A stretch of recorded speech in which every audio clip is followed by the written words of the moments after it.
अगर जीव से जाने अनजाने में कहीं अपराध हो जाता है, पाप हो जाता है, ऐसे स्थलों पे पहुंचने मात्र से उस पाप की निवृत्ति होती है।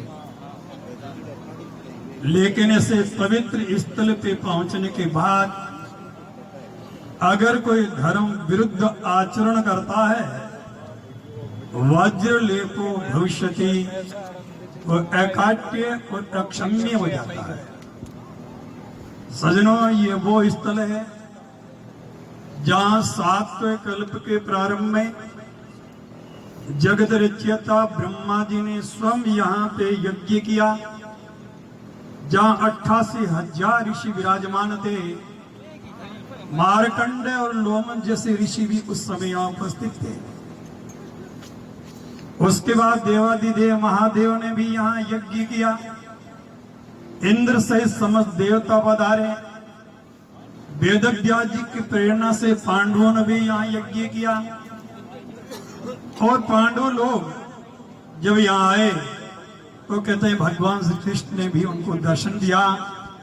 महाभारत में इस क्षेत्र को जांगल प्रदेश के नाम से जानते हैं। जिस समय भगवान जांबोजी ने सरोवर की खुदवाई की, उस समय चित्तौड़ की रानी यहाँ स्वयं चल के आई और कैसे सरोवर के चारों तरफ उन्होंने सूत फिरवा करके अपने जीवन को धन्य किया। ये वो स्थान है सजनों, जहां पूरा जामानी समाज जहां कहीं भी देश प्रदेश में रहता वो नियंत्रित होता था। आज हम लोग मेले क्यों लगे, मेले लगने की पृष्ठभूमि में उद्देश्य क्या था, उसको हमने दिल और दिमाग से निकाल दिया है। मंच लगता है, मंच पे खड़े होकर के बोल लिया, हम समझते हमने बहुत बड़ा काम कर लिया। क्या इस मंच पे जो बोला जाता है, पिछले मेले में जो बोला गया, क्या इस मेला में उसकी समीक्षा हुई? पिछली बार हमने यहाँ क्या बोला था, क्या धरातल पे वो काम हमने किया? क्या रचनात्मक रूप से हम उन कार्यों को कर पा रहे हो जो मन से बोलते हो? मैं समझता हूं अगर हमारा कथनी में ही विश्वास है, हम स्वयं को भी धोखा दे रहे हैं और समाज को भी धोखा दे रहे हैं, समाज को भी अंधकार में रख रहे हैं। सजनों, इन मेलों के आयोजन की पृष्ठभूमि में हमारा एक ही उद्देश्य था। बीलोजी महाराज की एक ही परिकल्पना थी, इन मेलों में समाज के मंच में समाज का धार्मिक लेखा जोखा प्रस्तुत किया जाए।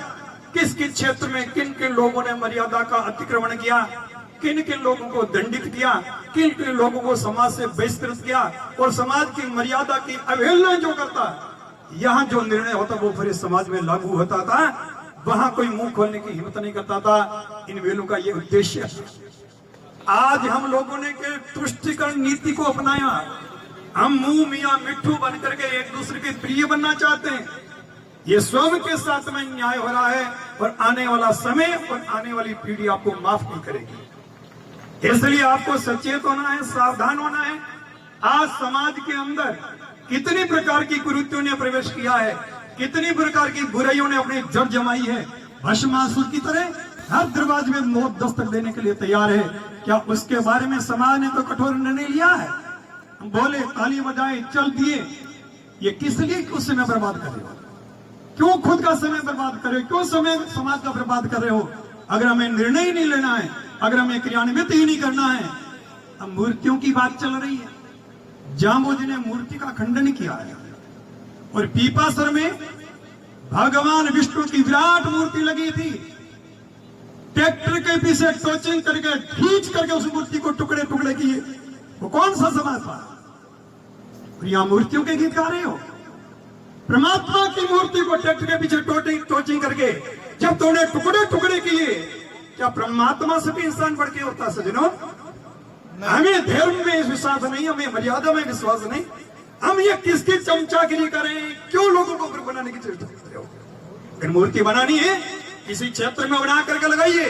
तीर्थ स्थलों पे मूर्ति नहीं, जांबोजी की मूर्ति नहीं, इंसानों की मूर्ति। सजनों, मूर्ति के पीछे कितना विवाद हुआ आप जानते हो? हम ये परंपरा तो शुरू कर देंगे, लेकिन इस परंपरा को रोकना तुम्हारे लिए बड़ा दुष्ट हो जाएगा। इसलिए सम्मान दिल में होना चाहिए। सम्मान तब होगा उनके पद चिन्हों पे चल गए, हम समाज में वो रचनात्मक काम करें। इस समाज के अंदर वर्तमान के अंदर एक बहुत बड़ी दुविधा है।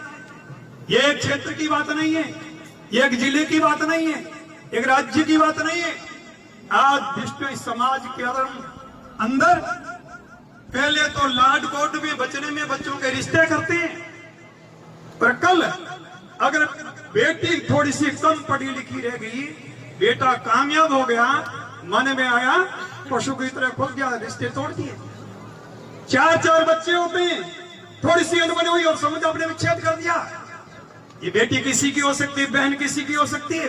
क्या समाज इस पीड़ा को समझने की कोशिश कर रहा है? क्या ऐसे अपराधियों को समाज दंडित करने का दुस्साहस कर पाएगा? क्या समाज में देने लेने की हिम्मत है? अन्यथा क्यों किसी को ग्रुप बनाते हो? इन भीड़ को इकट्ठा करके बोलने के लिए यहाँ पे बैठे लोगों का हौसला तब होता है जब आप कान खोल करके सुनते हो। आप लोगों में यह मादा होना चाहिए। पिछली बार आपने बोला था, क्या धरातल पे उसको करके आपने दिखाया? अन्यथा सच में बोलने की हिम्मत मत करना। यहाँ पे ये जब तक नहीं बोलोगे, मंच पे बैठे हुए इन लोगों का हौसला उत्तरोत्तर बुलंद होता जाएगा और तुम्हें हर बार मूर्ख बनाएंगे, हर बार तुमसे तालियां बजवाएंगे, हर बार अपना मान सम्मान करवाएंगे। ये तब होगा या उन्हीं को बैठना चाहिए और समाज की चर्चा करें, समाज के लिए लड़ने के लिए तैयार रहे, समाज मर्यादा को बचाने के लिए हम संगठित होकर के आगे बढ़ेंगे तो समाज का हित होगा, समाज की मर्यादा बनी रहेगी। अन्यथा सज्जनों, उन लोगों को याद करो। अब संगठनों की बात करें, आयोग की बात करें, ये स्वामी रामानंद जी वहां मौजूद थे। तत्कालीन राजस्थान के मुख्यमंत्री भैरव सिंह शेखावत सूरतगढ़ के अधिवेशन के अंदर बोले थे, विश्व समाज वन और वन्यों से संबंधित कोई भी नियम बना करके दे दे, राजस्थान सरकार में मैं लागू करूंगा।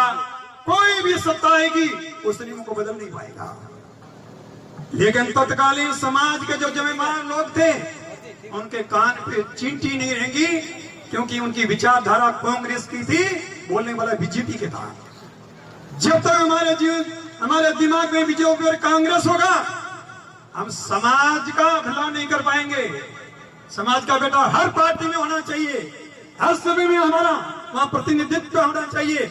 लेकिन समाज की बात आती है, इन व्यक्तिगत विचारों से ऊपर उठ करके समाज हित की हमने सोचना पड़ेगा, समाज हित के लिए निर्णय लेना पड़ेगा। पर पार्टियों के बीच में तुम खींचातानी करते रहोगे कि समाज का भला नहीं होगा, ये समाज बिखरेगा, समाज के टुकड़े होंगे, समाज में वैमनस्य की भावना पैदा होगी। इसलिए समाज की बात आती है, इन पार्टियों को भूल जाइए, व्यक्तिगत मतभेदों को भूल जाइए, इनसे ऊपर उठ करके समाज के बारे में चिंतन कीजिए। सदनों, ये रूपाराम जी खड़े होंगे, ये अपना संकेत देते हैं कि अलार्म बज गया है, लेकिन इनका अलार्म बजे मुझे परवाह नहीं। हाँ, और ये भी मजबूरी है। बोलो जम्बेश्वर भगवान की।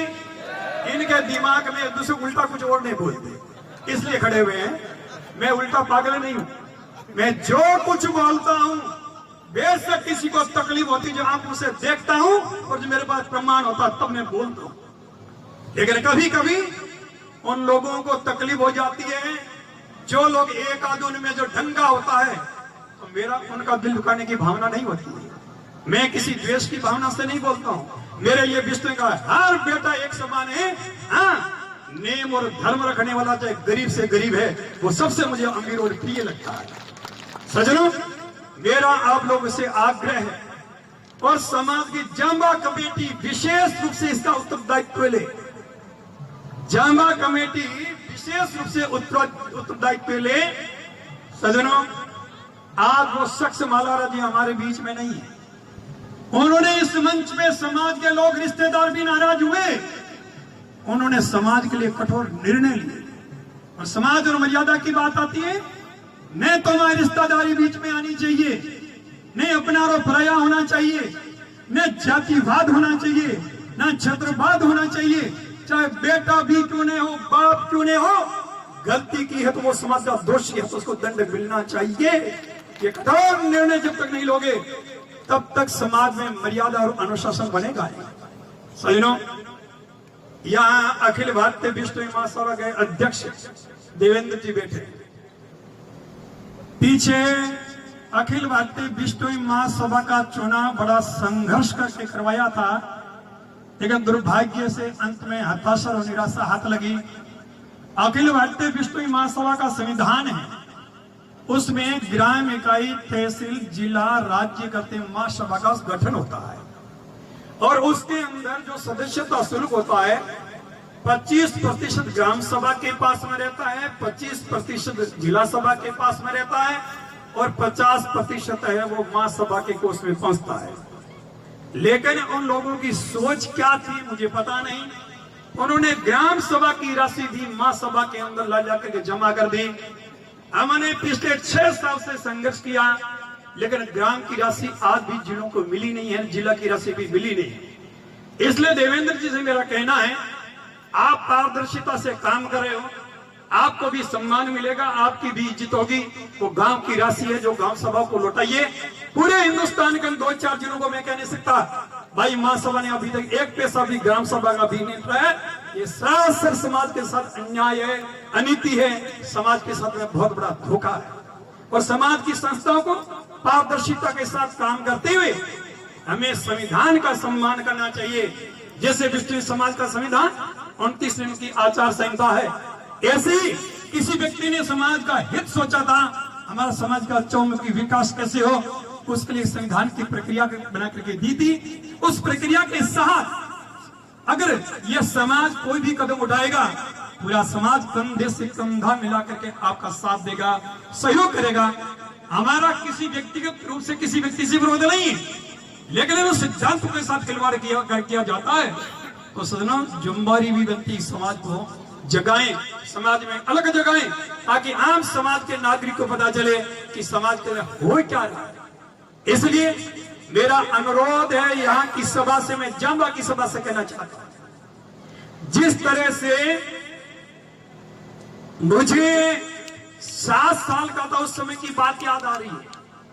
उस जमाने में लगभग 1975-74 तक पूरे बाड़मेर और जालोर जिले में बिश्नोई के घर में बीमार सिमार आदमी के लिए चाय बनती थी और पता चलता जांबा से संत सांचोरी मालाने के लिए निकल चुके हैं। लोग खड्डा खोद के देगड़ी बूर देते थे, जिसको पता पैर पकड़ते थे, आम संतों को बताना नहीं। लेकिन इतना जहां भय था, वहां के लोग धीरे धीरे यहाँ आने शुरू हुए।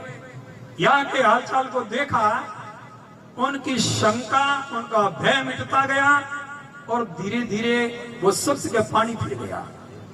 हमने कुछ ऐसी सामाजिक बुराइयां जिनको सामाजिक स्तर पे हमने मान्यता दे दी। मैं एक बार कर्नल बीरबल जी ने सुरतगढ़ के अंदर आर्मी सेंटर के अंदर 1 महीना हम रहे। हर गांव में शाम को हमने सत्संग रखा, गाड़ी मिलिट्री की दौड़ती थी। उन्होंने कहा आपको यहाँ हमने भोजन मांगेंगे, ने पानी मांगेंगे, टेंट भी हम लगाएंगे, साउंड भी हम लगाएंगे, आप सामने आकर के बैठ जाओ। हर गांव में 3-3 घंटा का कार्यक्रम किया। सज्जनों, आप विश्वास नहीं करो, जांबे के तट पे जामू जी की साक्षी में कह रहा हूं, लोगों के 20-20 साल के शराब के ठेके थे, उन्होंने बंद किए। शराब छोड़ी, बीड़ी छोड़ी, जर्दा छोड़ा, चाय और संयोग से तत्कालीन महासभा के महासचिव राम सिंह कुमार को गाड़ी में बैठा करके लाडाना में कर्नल बीरबल जी लिया है। तिलतिलाती धूप तड़पती आंधी में इस तरह की भीड़ को देखा, राम सिंह जी पसीना छूटना शुरू हो गया। हमने 6 महीने के बाद आगे मेला आने वाला था। मैंने राम सिंह जी से कहा, राम सिंह जी आप महासभा के मंच से घोषणा कीजिए, लोगों ने 20-20 साल से शराब के ठेके थे वो बंद किए, हरिजनों ने भी चिलम पीना बीड़ी पीना बंद किया, बिश्नोइयों को तो छोड़ो, इतर समाज के लोगों ने आप महासभा के मंच से घोषणा कीजिए, धर्म विरुद्ध आचरण करने वाला समाज का दोषी माना जाएगा, समाज उसको दंडित करेगा। एक बार घोषणा करके देखो और 6 महीने में क्या प्रतिक्रिया आती है। सकारात्मक प्रक्रिया है तो आप लागू करने की चेष्टा करना, 100% नकारात्मक प्रतिक्रिया है आप मौन हो जाना। मैं 1 घंटा बैठा रहा, उस बंदे ने मुंह नहीं खोला। ने हाँ कहा ने ना कहा। धीरे धीरे पता चला मामला कुछ मूल में गड़बड़ है। अब मैं स्वयं अगर बोल रहा हूं, उस चीज का सेवन करूंगा, मैं बोलूंगा कैसे? सज्जनों, समाज में आज भी संगठितों का समान निर्णय लेगा। समाज आज भी मानने के लिए तैयार है, लेकिन मेरा अनुरोध है, आज दौल जी सरपंच संसार में जिंदा नहीं। खेजिल में हमने मीटिंग रखी, वहां नौजवान काफी आए हुए थे। दौल जी बोलने के लिए खड़े हुए, लोगों ने काना फंसी की दौल जी बोलेंगे। दौल जी ने खड़े होकर कहा, भैया मैं बोलने लायक तो हूं नहीं क्योंकि मैं अफीम खाता हूं, लेकिन मैं नौजवानों से यह कहना चाहता हूं, हमने जो गलती की वो गलती सज्जनों आप मत करना, नौजवानों आप नहीं करना, नहीं तो हमारी तुम्हें पछताना पड़ेगा।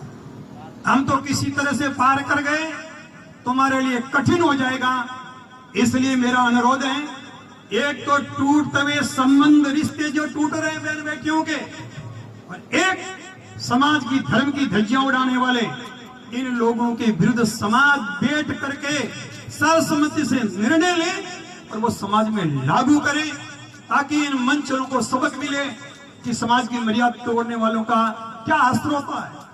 तत्कालीन भारत के राष्ट्रपति, गृह मंत्री अगर समाज की मर्यादा तोड़ते हैं, अमृतसर से हुक्म आदेश उनका है, तनख्वाह घोषित किया जाता, अपने यहाँ हिला देना कहते हैं, जाकर के जूते साफ करते हैं। सज्जनों, पद बड़ा नहीं, उनके लिए समाज बड़ा था। और ज्ञानी जैल सिंह जी ने जाके जूते साफ किए, बूटा सिंह ने जाके जूते साफ किए, वो समाज का सम्मान करते थे। समाज के सामने पद को महत्व नहीं था। जब तक हमारी ये सोच नहीं होगी, तब तक समाज हित में हम ये काम कर नहीं पाएंगे। अभी जो बात कही आपने वन और वन्य जीवों से संबंधित आयोग बनाने की, मैंने केंद्रीय जल शक्ति मंत्री श्री गजेंद्र सिंह शेखावत जी को, प्रभाराम जी साथ में थे, प्रधान जी भी साथ में थे। मैंने कहा, जब वन और वन्य जीवों से संबंधित कोई भी नीति निर्धारण का कार्य होता है, तो जिस समाज ने मानव जगत का अद्वितीय इतिहास रचा, उस समाज का प्रतिनिधित्व वह हो, इस समाज की वो राय ली जाए, ताकि सही समय पे सही सदस्यों को चुना जाए और करोड़ों रुपए पर जो केंद्र सरकार लगाती है, सही में उसका सदुपयोग हो। ये मार्गदर्शन विष्णु समाज दे सकता है। इसलिए आप माननीय मुख्यमंत्री, प्रधानमंत्री महोदय से जाके व्यक्तिगत तौर पे इस बात को उनके सामने रखोगे, और उन्होंने आश्वासन दिया, समझ में व्यक्तिगत तौर पे जाकर के ये लेटर भी दूंगा और मेरी राय भी बतलाऊंगा, समाज की मंशा है वो भी उनके सामने प्रकट करूंगा।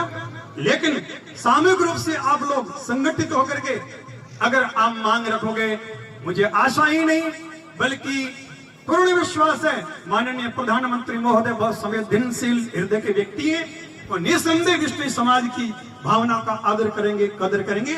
लेकिन जब हम संगठित होकर के ये बात रखेंगे, तो पुनः यहाँ की कमेटी से मेरा अनुरोध है, ये सभा भले यहाँ से आप विसर्जित कर लें, लेकिन यहाँ बैठ के इन बिंदु पे आप निर्णय लें और आम सभा के सामने रखें, सर्वसम्मति से पारित करवा के समाज में रिश्ते तोड़ने या तो रिश्ते करो मत। चाहे बेटी डॉक्टर बन जाए, चाहे बेटा डॉक्टर बन जाए, चाहे वो मजदूर बन जाए। मैं श्री राम जी का उदाहरण बार बार क्यों देता हूं? वो जमाने के बैरिस्टर थे और तत्कालीन विधायक थे, उनकी धर्मपत्नी इतनी भोली, किसी सज्जन ने कहा, साहब आप दूसरी शादी कर लो। उन्होंने कंधे पे हाथ रखे कहा, सज्जन बुरा मत मानना, इसकी जगह तेरी बहन होती तो मुझे क्या सलाह देता। पैर पकड़ लिया। एक बैरिस्टर के मिले, 28 साल का जुआ क्या कहता है, परमात्मा ने मेरे भाग में जिस देवी को लिखा था, जब तक जिंदा रहेगी मैं सेवा करूंगा। इसकी सेवा मेरे भाग्य में नहीं थी, इसके भाग्य में मेरी सेवा लिखी, मैं सेवा करूंगा। हमारे एमएलए को देख लीजिए, एमपीओ को देख लीजिए, प्रशासनिक अधिकारी को देख लीजिए, उनकी धर्मपत्नी अंगूठा टेक उन्होंने कभी नहीं कहा मेरी घरवाली अनपढ़ है। आज इतने क्या तुम बुद्धिमान हो गए, समाज की मर्यादा को तार तार करने के लिए उतारू हो गए और समाज के मंचों में मुंह दिखाने की हिम्मत करते हैं। इससे बड़ी विडंबना और दुर्भाग्य क्या हो सकता है? सज्जनों, ये कठोर निर्णय जामभाग कमेटी को लेना है और साधु होने के लिए मैं आदेश कर रहा हूं आप लोगों को। और नहीं, तो फिर हम भी तो आपकी तरह उतरेंगे। फिर मुलाना मत देना कि हमें कहा नहीं था। इसलिए मौका आपको दिया जा रहा है। मुझे केवल आपसे आशा ही नहीं बल्कि पूर्ण विश्वास है। और एक बात मैं और अनुरोध करना चाहता हूं, ये पीछे जो मंच बना है, लाखों रुपए लगा के बनाया है, इस मंच वाला अगर वहां उपयोग हो जाए तकलीफ क्या भाई, उसका सदुपयोग हो जाए, लाखों रुपए लगे। हमारे दिमाग में कुछ और चल रहा, मुझे ऐसे लग रहा है। ये बिल्कुल बैक साइड में है। ये मंच स्टेज बैंक क्यों लेके सकता है? सामने टेंट लग जाए, पब्लिक बैठ सकती है। अरे उसको देख रहे और उनको प्रेरणा मिलेगी। कृष्ण राम जी से कहें आप भी अब सामने सेट बनाओ, ये भी बनाएंगे। थोड़ा थोड़ा करते करते एक स्थायी व्यवस्था हो जाएगी। ये फिजूल खर्ची का हमारा ये कम हो जाएगा। हमें वहां बैठ करके, यहाँ भामाशाहों की कमी नहीं है, दानदाताओं की कमी नहीं है, और एमएलए बैठे हैं, इनके पास सरकारी फंड की भी कमी नहीं, समाज हित में ये भी देंगे, तो हम स्थायी समाधान कर सकते हैं। आप इन बातों पे गौर करेंगे। और आप लोगों से पुनः निवेदन है मेरा, ऐसा कोई भी निर्णय आए व्यक्तिगत विचार को भूल करके संगठित होकर के आप इनका समर्थन करना, ताकि इनका भी मनोबल बढ़ेगा और ये समाज हित में कोई कठोर निर्णय लें जिससे पूरे समाज का हित होगा। बोलो जम्बेश्वर भगवान की ओम। सर्वे भवन्तु सुखिना, सर्वे सन्तु निरामया, सर्वे भद्राणि पश्यन्तु, मा कश्चित् दुःखभाग्यो